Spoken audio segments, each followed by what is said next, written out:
இந்த பணம் ஒரு வசீகரமா அப்படின்னா பணம் வசீகரம் இல்லை, பணத்துடைய தன்மை வசீகரம், அதனுடைய மதிப்பு வசீகரம்.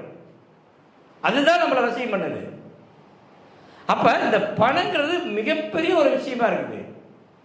இது நம்ம கிட்ட வரவே மாட்டேங்குது, தங்கவே மாட்டேங்குது, எப்போ வந்தாலும் போயிருது. இன்னைக்கு இங்க இருக்குது, நாளைக்கு அங்க இருக்குது, நாளைக்கு அங்க இருக்குது, அங்க இருக்குது, போயிருது. என்னதான் பண்றது? எதை பண்ணாலும் ஒன்றும் பண்ணவே முடியல.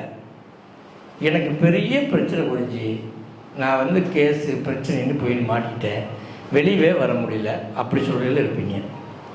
புரிஞ்சு எனக்கு உடம்புக்கெல்லாம் சரியில்லை, என் உடம்புல பல வியாதி சொல்கிறாங்க, எந்தெந்த வியாதினே சொல்ல முடியல, பேர் சொல்கிறதுக்கே கொஞ்சம் நேரம் யோசனை பண்ணி தான் எழுதணும்னு நினைக்கிறேன். டாக்டர் போனாலும் எதுக்கு மருந்து போகிறதுன்னு தெரியலன்னு சொல்கிறா, அப்படின்னு சொல்கிறதுல இருப்பீங்க. கடன் பட்ட நெஞ்சாம் போல் கலங்கியது இலங்கை வேந்தன்.